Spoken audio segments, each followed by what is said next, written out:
dan ada yang namanya luka politik. Ya. Buat kalian yang masih simpan luka politik, sampai sekarang pun pasti ada yang kayak lihat kita jengkel karena kita kalahkan kalian. Kasihan. Kayak kerja keras, bro. Ada. Oke, lanjut. Nah, ya ada namanya luka politik pasti kan jadi kontra. Ya.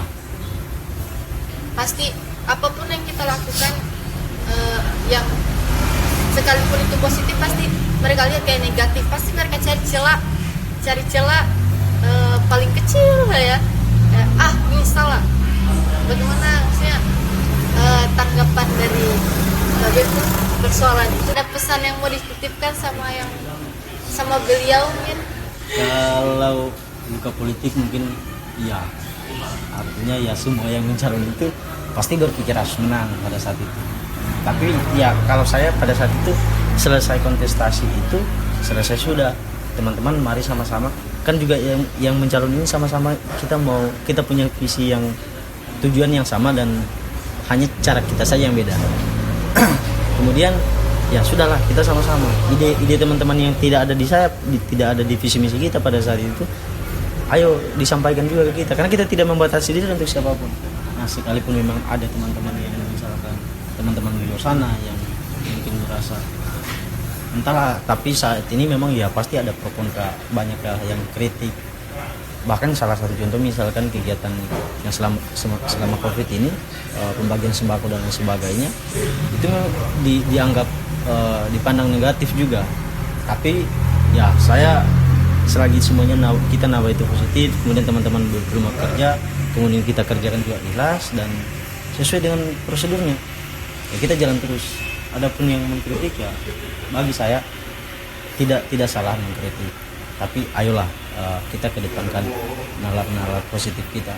Kalau kemudian ada idenya, kenapa tidak disampaikan ke teman-teman BEM, baik itu secara langsung, entah diskusi pribadi atau cara-cara yang lain lah.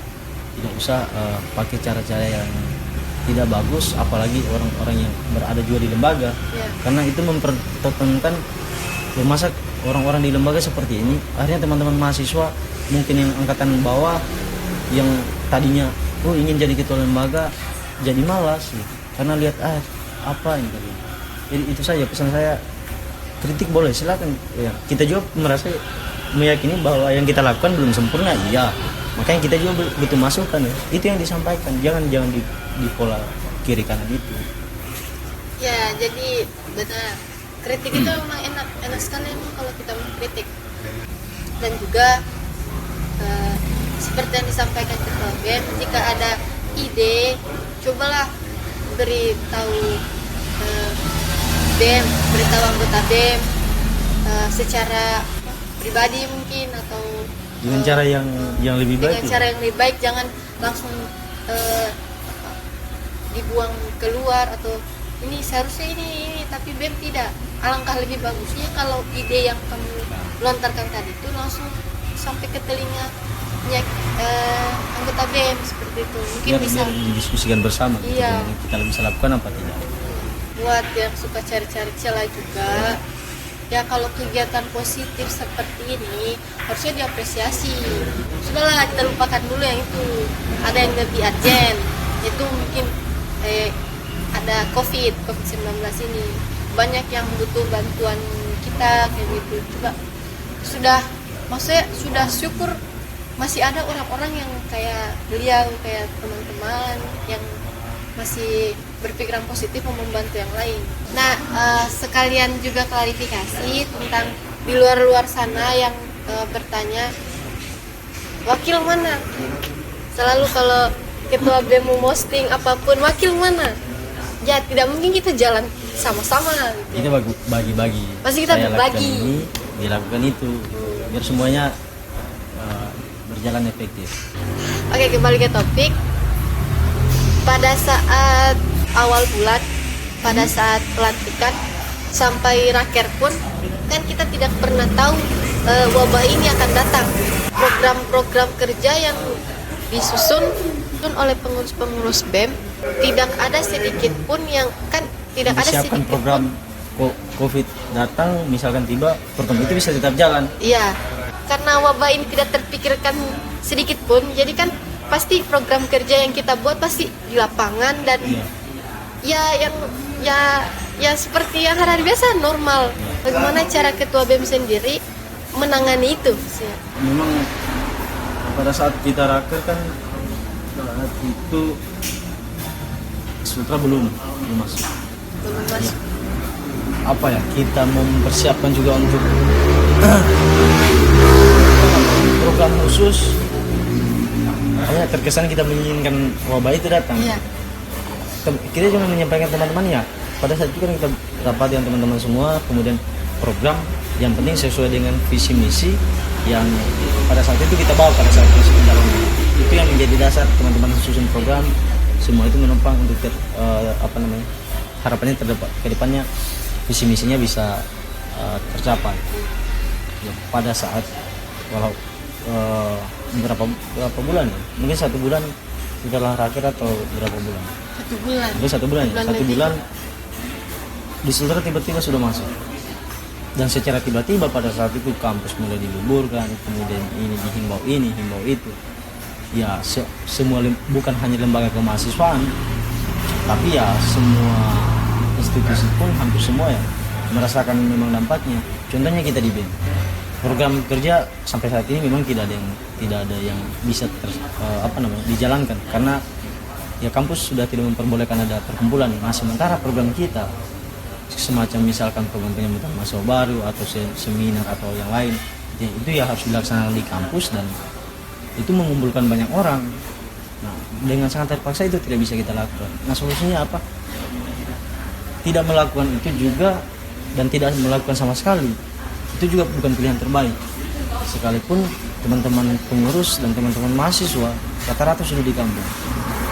Ya kita manfaatkan teman-teman yang masih ada di Kendari, kemudian kita coba pada saat itu kita rembukan sama-sama, kita buat program apa yang berkaitan dengan ini ya bidang kesehatan lah, bagian kesehatan, buat program aksi cegah corona namanya yang kita sama-sama lakukan. Itu mulai dari pembagian hand sanitizer ke masyarakat karena pada saat itu ya hand sanitizer itu sangat susah kita dapatkan. Sekarang mungkin ya mudah kita dapat tapi masih harganya ya masih sangat mahal lah. Ya, itu yang kita lakukan pembagian sembako ke mahasiswa, kemudian water portable, kemudian pembagian masker ke masyarakat, kemudian kerjasama seperti tadi bersama dengan Polda, Satgas dan Dinas Kesehatan di provinsi untuk sama-sama penyemprotan desinfektan ke rumah masyarakat, kemudian pengukuran suhu tubuh ke masyarakat. Kegiatan-kegiatan berkenaan dengan COVID lah, edukasi online juga kita lakukan. Praktisannya itu yang bisa kita lakukan pada kondisi saat ini.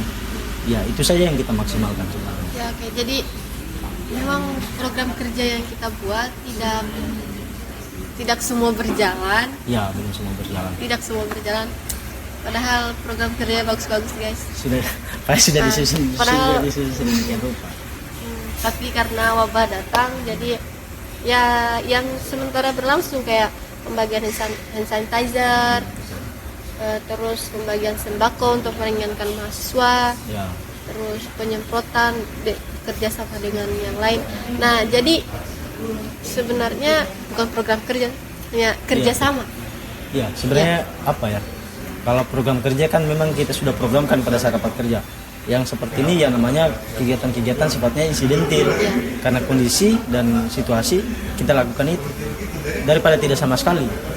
Karena kalau misalkan kita berpegang misalkan yang kita mau lakukan hanya program kerja saja, pertanyaannya kapan kita mau lakukan? Sementara teman-teman mahasiswa, sementara publik, sebenarnya kita dituntut ya Anda harus melakukan sesuatu apapun itu dan bagaimana kondisinya. Saat ini ya minimal kita masalah-masalah di kampus kita coba upayakan, seperti misalkan keluhan, misalkan banyak laporan kemarin, banyak laporan kuliah online-nya tidak maksimal, ya. Ada dosen misalkan pelayanannya, sistem mengajarnya mungkin tidak bagus, tidak efektif. Nah itu kita langsung sama-sama di bidang terkait, bidang pendidikan, kemudian bidang kesejahteraan mahasiswa. Kita kumpulkan semua regulasi tentang itu, kemudian kita evaluasi, kita survei ke teman-teman mahasiswa supaya dapat masukan langsung dari mahasiswa, kemudian kita audiensi. termasuk juga soal UKT. Itu kita langsung ke audiensi ke rektor dan alhamdulillah positif. Sekalipun memang sampai hari ini teman-teman masih banyak yang bertanya ya, kapan UKT diturunkan. Nah, itu lagi yang menjadi kerja tugas BEM dan sebenarnya tugas kita bersama. Makanya kami juga mengharapkan supaya ini semua berjalan dengan lancar sesuai dengan apa yang kita harapkan. Ya, kami juga dibantu, entah itu masuk supportnya, doanya dari teman-teman mahasiswa. Karena sebenarnya kalau misalkan ada yang berpikir nih, ketua BEM, wakil ketua BEM, pengurus BEM tidak mau berupaya untuk turunkan UKT, sederhana saja pertanyaan kami sebenarnya. Kami juga ini sebenarnya bayar UKT gitu. Kalau misalkan UKT turun ya kami juga ikut senang karena UKT kita ya kita tidak bayar full lagi gitu. Jadi salah sebenarnya kalau ada yang katakan bahwa kita tidak menginginkan UKT turun. Itu sangat-sangat itu secara pribadi tadi ya, secara pribadi saya ingin sekali. Kemudian secara kelembagaan memang itu tugas kita. Namun ya semuanya pasti butuh proses dan insya Allah kita tetap upayakan sampai sekarang ya, kita sedang lakukan. Jadi memang sempat juga saya mendengar kabar-kabar burung yang memang katanya BEM tidak ada kerjanya dan sebagainya. Nah, tadi sudah dijelaskan tentang kegiatan-kegiatannya dan aspirasi-aspirasi yang memang selama ini yang digaung-gaungkan di luar itu sebenarnya sudah masuk ke kami, sudah masuk dan kita sudah komunikasikan sebenarnya. Tapi buat kalian yang masih yang sampai sekarang masih berpikiran buruk, coba di follow akun BEM official. Itu ada official BEM UHO. Di situ ada semua kegiatan-kegiatan tentang BEM UHO dan di situ jelas BEM UHO tidak diam kayak begitu. Nah, terus ngomong-ngomong soal UKT, seperti yang disampaikan oleh ketua BEM, ya secara pribadi dia juga ingin turun karena dia juga bayar UKT seperti itu. Ya, karena di luar sana kan saya juga sempat membaca postingan tentang UKT yang seolah-olah kami ini kayak tidak peduli dengan UKT, kayak mana BEM UHO kayak begitu. Ya, maksudnya semua itu bertahap, ada prosesnya. Ya tidak mungkin kita langsung bilang, Pak ini UKT harus turun. Kalau kita ditanya kenapa harus turun, kita menjawab apa? Karena wabah corona. Pasti ada data-datanya seperti itu. Jadi buat kalian mungkin seperti itu dan seperti yang disampaikan ketua BEM, sebenarnya tidak bisa sepenuhnya kami bekerja sendiri, bekerja sama dengan semua teman-teman. Ya, semua teman-teman yang lain. Jadi gitu. Sebenarnya dari dulu saya ingin sampaikan bahwa seperti ini, banyak di luar sana yang sedang memecah belah kita gitu. Tapi saya rasa itu perencanaan sebenarnya, kayak bahasa gaulnya itu settingan. Banyak di luar sana yang menjelek-jelekan kami agar kita pecah. Bagaimana kita akan menghasilkan hasil yang besar jika kita terpecah-pecah seperti itu? Ingat, kita masih ada tanggung jawab kita bersama. Jika ada kabar-kabar burung di luar sana, cobalah tanyakan langsung kepada yang bersangkutan apa benar atau tidaknya itu.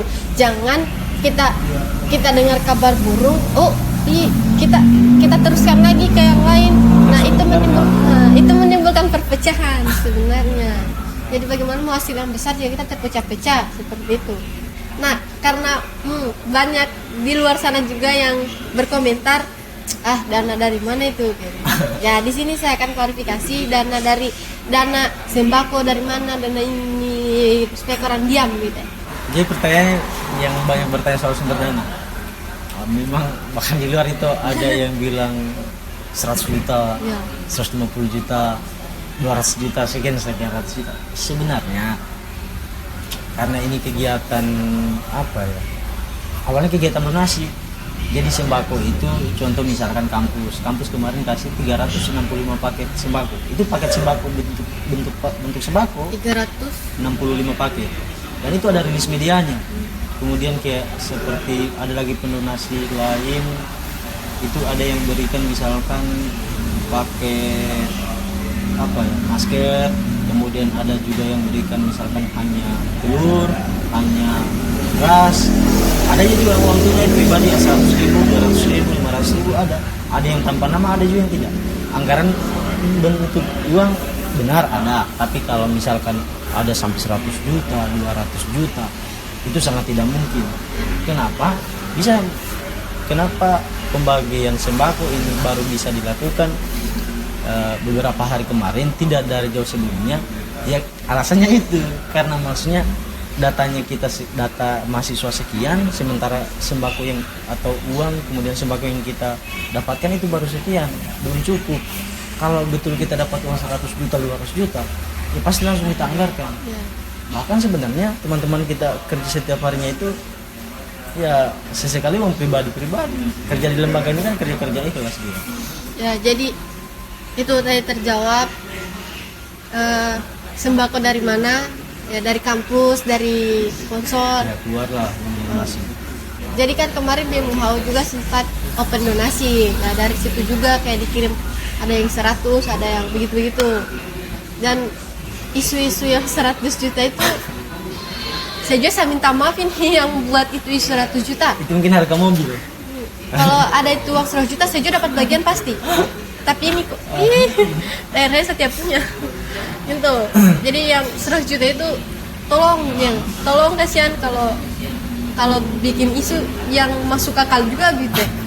Masa di masa wabah corona begini ada orang mau kasih 100 juta rupiah begitu? Iya, dan satu kita masukkan proposal pun itu di instansi manapun itu sangat susah kita dapatkan bentuk uang. Sangat susah sekali, paling dalam bentuk barang.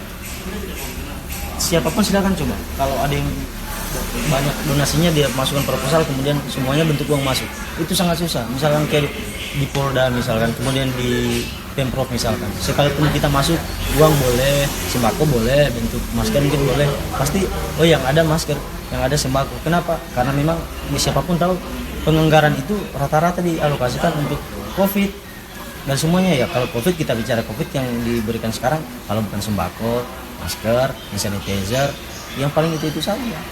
Jadi kalau informasi kita dapat uang 100 juta 200 juta, wah kalau saya betul-betul itu alhamdulillah gitu. Karena saya bisa buat kegiatan atau mungkin sembako mungkin 42 untuk teman-teman mahasiswa atau untuk masyarakat lebih luas, itu bisa kita lakukan. Tapi ya saya biasa begini, kalau teman-teman mahasiswa tanya kenapa tidak semua mahasiswa atau kenapa tidak masyarakat lagi, keinginan kita iya ke sana, tapi kemampuan kita tidak sampai ke sana, tidak sampai sebesar itu. Nah, jadi tadi sudah jelas dana-dananya dari mana, dana sembakonya dari mana. Nah, sudah jelas. Dan 100 juta itu hoax, tidak ada sama sekali, dan kita bisa pertanggungjawabkan itu karena memang tidak ada. 100 ribu mungkin, 100 ribu lah, 100 ribu kalau ada. 100 ribu ada di donasi. Nah, terakhir setelah program-program ini mungkin apalagi rencana dari Teknobib? Yes, selain yang jadi diskusi kita di internal, selain program yang berkenaan dengan COVID, ya pasti masalah seperti UKT misalkan, karena ini kan tidak lama lagi pembayaran UKT. Nah itu sementara yang sedang kita siapkan di bidang-bidang terkait, persiapan kajiannya, datanya, kemudian kita lakukan komunikasi ke pimpinan. Artinya kita tawarkan sekian, karena yang kalau prediksi kita ya turun, tapi jangan sampai misalkan turunnya cuma 50.000, 100.000, kan itu polemik lagi nanti. Jadi kita usulkan, kita punya hitungan sendiri, tapi hitungan itu ada dasarnya.